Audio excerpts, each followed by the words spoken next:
Bonjour à toutes et à tous, bienvenue sur KTV, Kwezi FM, le 106.9 pour un temps de parole, oui, en direct à la radio et à la télévision.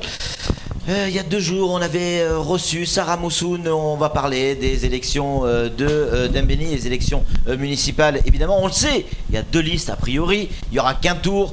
On va donc recevoir la 2e liste. Il s'agit de Amada Djaou, Djouaou, pardon, on va y arriver, qui est avec nous, tête de liste. Amada, bonjour. Bonjour. Ça va bien ce matin ? Ça va. Dans le micro, s'il vous plaît. Ouais, ça va. Avec vous, on va revenir sur effectivement vos propositions pour Dembéni. Vous n'êtes pas venu tout seul. Vous êtes venu avec votre directeur de campagne, Djadjou. Voilà, bonjour Djadjou. Bonjour Patrick, bonjour chers auditeurs et auditrices et un bonjour spécial à la population de Dembéni. Merci d'être avec nous, ça va être compliqué pour moi. Il y a Djaou d'un côté, Djouaou sur un bateau et Djadjou sur le même bateau. Allez, on va redevenir sérieux si vous me le permettez.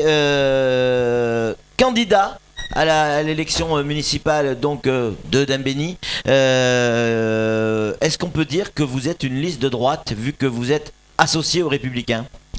Ben oui, parce que le MJU, donc le mouvement jeune, donc c'est un mouvement qui est fait sur la base donc du mouvement populaire mahorais, qui est en général un parti centriste. Bien sûr, on s'associe aux Républicains, qui est un parti de la droite, donc du coup, centriste républicain, c'est tout à fait la droite. Donc c'est bien une liste de droite. Votre projet pour Dembéni, parce que souvent quand on parle des projets pour une élection municipale, on retrouve souvent les mêmes arguments, que ce soit à droite ou à gauche. Qu'est-ce qui vous différencie aujourd'hui de la liste de gauche ?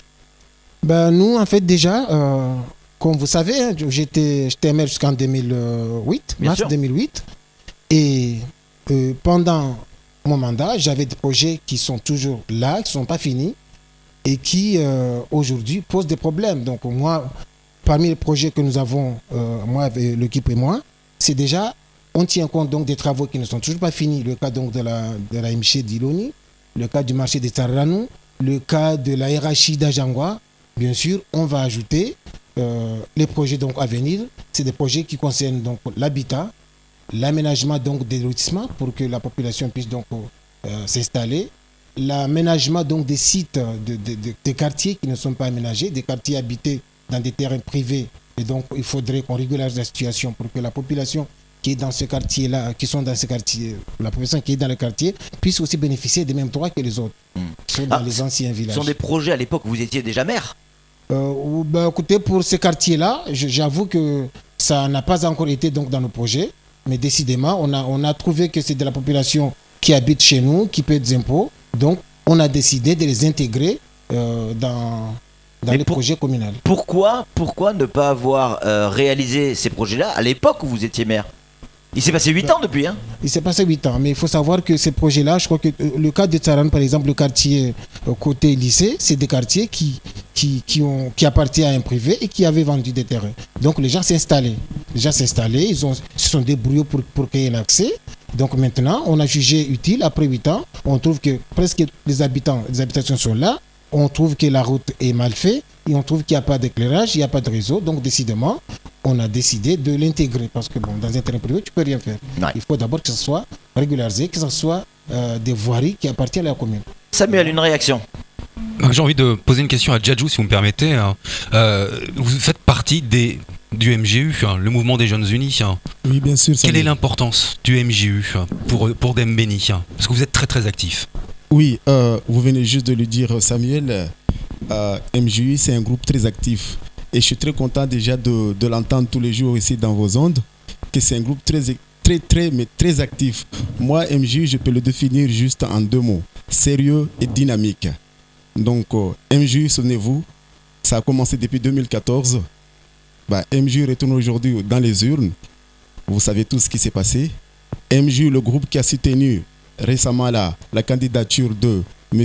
Issa Abdou et Mme Bichara, vous avez vu le résultat qu'on a fait. Donc, j'appelle, et même vous, je vous appelle aussi à rejoindre ce groupe-là, car c'est un groupe très dynamique. Ouais. Mais j'aimerais quand même rebondir sur la question de Patrick tout à l'heure, la question qu'il a posée à M. Joao. Il y a une question qui dit, ça vous le savez tous, Rome ne s'est pas construit en un jour. Donc tout ça pour dire quoi ? c'est que chaque chose a son temps. Donc, oui, il a été déjà maire. Il a réalisé pas mal et beaucoup de choses, moi je dirais, dans cette commune, mais il reste encore des choses à faire. Comme il l'a dit, il l'a bien souligné, où on a par exemple, les maisons de jeunes qui sont là chez nous à Dembéni. C'est un projet qui a commencé avec M. Joaou. Il y a eu des constructions qui ont commencé depuis 2007 et ces maisons de jeunes-là n'ont pas vu le jour jusqu'à aujourd'hui. Donc en gros, je reviens sur mon expression, Rome ne s'est pas construit en un jour. Monsieur le maire, parce que vous avez été maire, donc quand on est maire, on continue à vous appeler Monsieur le maire. Il y a des choses qui ont été faites tout de même avec notamment Sarah Moussoun à l'époque où elle était conseillère générale. Le rond-point d'Embéni, l'internat, certaines routes. Elle est venue sur ce plateau défendre aussi le bilan qui semble pas forcément mauvais, ce bilan.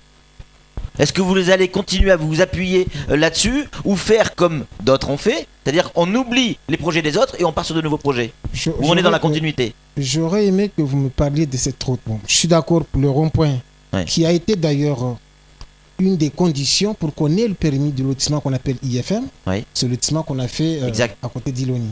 Donc c'est un rond-point qui existe sur le dossier dans l'aménagement du lotissement IFM et qui n'a pas été réalisé depuis 1988 qu'on a fait le lotissement IFM.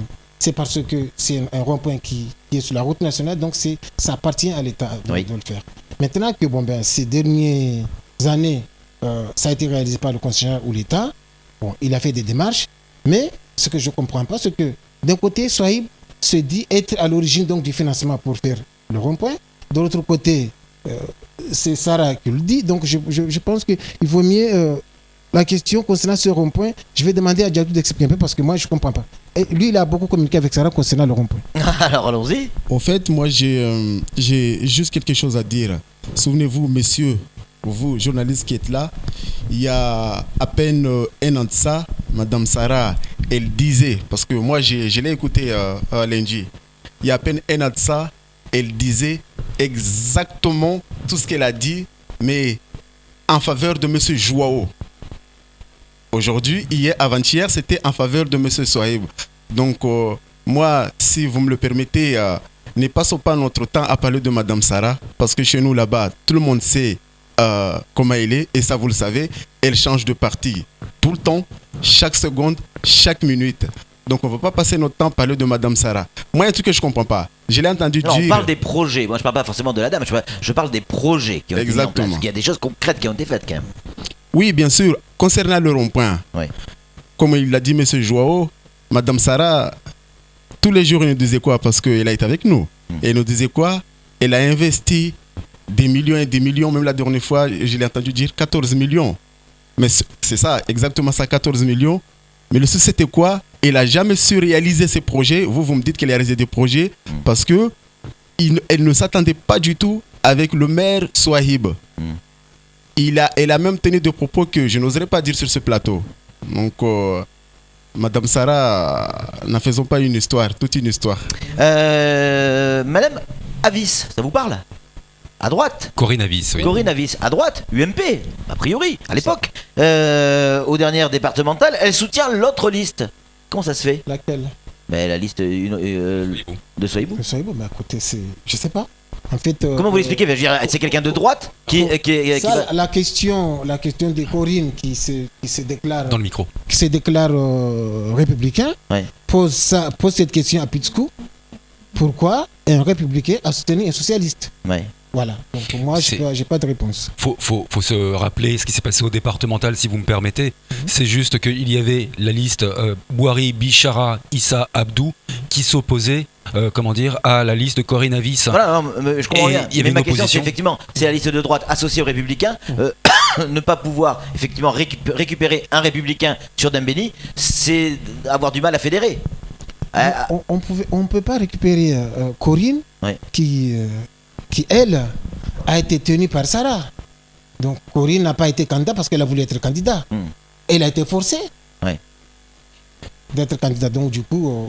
Allez, on revient à ces élections et à ces projets. On a posé la même question à Sarah Moussoun, donc on vous la pose forcément. L'enjeu d'Mbeni, il y a l'enjeu également de l'intercommunalité. On y est, il va falloir travailler avec Mamoudzou. Est-ce que dans votre programme, c'est déjà intégré ça ? Bien sûr, l'intercommunauté Mamoudzou d'Mbeni, oui. Ça c'est, on est obligé de gérer ensemble la situation, de travailler ensemble, ok. Donc nous on n'a rien à changer, on n'a pas à s'opposer à quelque chose qui a été déjà fait, ok. Donc nous, on n'est pas contre donc ce qui a été prévu. D'accord. Donc là, dans ce cas-là, vous êtes pour la continuité là. Bien sûr. Ouais. Djadjou. Avoir une commune à droite, si vous gagnez, alors qu'on a un conseil départemental avec un président de droite, beaucoup parlent de l'alternance au niveau national en 2017. Est-ce que pour vous, c'est un argument supplémentaire ? D'ailleurs, c'est sur cela que j'aimerais attirer l'attention de la population et des électeurs de Dembéni. On veut juste délire. Moi je dirais, parce que Issa il l'a dit ici sur le plateau, divers droite, parce que MDM c'est un groupe de droite, et Bouchara Bouati, elle a même une étiquette de la droite. Donc, et maintenant on a une liste municipale, MJU et mouvement avec les Républicains, c'est aussi la droite. Et j'attire l'attention des électeurs justement à voter cette liste-là, parce que on ne veut pas faire l'erreur qu'on a fait en 2008. En votant un maire socialiste et Mme Saramou du NEMA, qui soi-disant la gauche, ils n'ont pas pu s'attendre pendant toute la mandature. Donc là, j'attire l'attention, mais je martèle sur ces mots-là. C'est vous qui parlez de Mme Sarah, hein, c'est pas moi. Oui. Elle vous manque, hein. Décidément. Donc, j'attire l'attention de la population à voter cette liste-là pour qu'il y ait un travail vraiment rigoureux. Samuel Baucher, le rédacteur en chef de France Mayotte Matin, une question à vous poser, messieurs. Alors moi je suis allé discuter à Dembéni avec des électeurs lambda et notamment des partisans de Souaïbou qui me disent oui, nous c'est l'intercommunalité, ça compte beaucoup. Et quand je parle avec vos partisans, M. Jouaou, on me dit oui mais nous c'est encore mieux parce qu'on est pour l'intercommunalité mais on aura le soutien du conseil départemental avec Issa Abdou. On sera 2 fois plus fort que les autres. Est-ce que c'est un argument que vous utilisez vous aussi ? Mais déjà... il faut que les politiciens, donc les candidats qui sont élus, il faut qu'ils soient des candidats dynamiques et qui ont des projets. Parce que tu ne peux pas bénéficier de l'aide de l'État ou du Conseil général si toi-même, tu ne sais pas ce que tu veux. Tu ne sais pas où tu veux aller. Donc du coup, nous déjà, notre force et notre espoir, c'est qu'on aura une municipalité, une majorité avec des projets, avec un maire et des jeunes dynamiques. Et donc déjà, c'est l'espoir. C'est donc ce que nous on propose à la population. Et puis bien sûr, quand on a des projets, demandant des financements donc, de l'État ou du Conseil général, automatiquement, je crois que c'est un avantage. Alors vous êtes venu sur ce plateau avec Djadjou, on vient de le dire, il est votre directeur de campagne. Est-ce que ça veut dire que si vous êtes élu, Djadjou et j'allais dire les gens qui le représentent, hein, MJU notamment, vont avoir des postes à responsabilité dans votre conseil municipal ? Bien sûr. Est-ce que c'est déjà défini ? Je ne peux pas travailler tout seul. Donc quand on a la majorité, il y aura un maire et des adjoints. Ouais. Il y aura des commissions. Donc chacun aura des responsabilités. Ouais. Djadjou ? Moi, je souhaiterais répondre à ça, Patrick. Il nous reste 1 minute. Hein. Oui, j'aimerais juste dire que ça. Au fait, on dit toujours qu'un directeur de campagne... Fini chef de cabinet ou directeur de cabinet. Cabinet. Donc moi, c'est pas ça. Ouais. Et ça, je le dis sur ce plateau. Je suis dans ce groupe parce que je suis avec un visionnaire. Ce monsieur, c'est un visionnaire. Donc, j'aime bien sa façon de voir les choses. Sa vision, plus les compétences de toute l'équipe. Parce que dans cette liste-là, il y a des jeunes très dynamiques et très motivés, comme je le dis, sur les slogans du groupe, dynamique et sérieux. On a des jeunes très compétents et qui vont travailler avec ces messieurs. Les compétences, l'expérience du monsieur et sa vision feront que demain, Dembéni sera la lumière de Mayotte.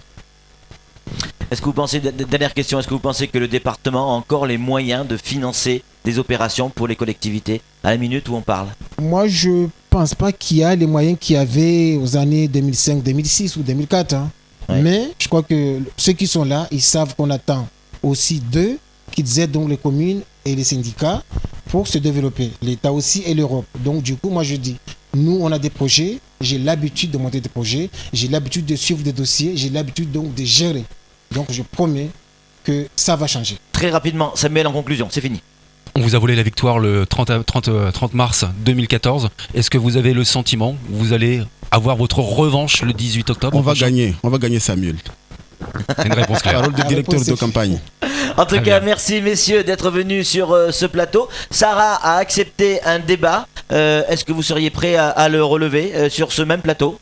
Bien sûr. Un défi, c'est un défi. Eh bien écoutez, c'est noté. En tout cas, on va caler tout ça. Les deux listes face à face, ça sera bientôt sur Kwezi, c'est promis. Allez, c'est tout pour ce temps de parole. Merci messieurs d'être venus Merci sur ce plateau. Tout de suite, la suite de nos programmes.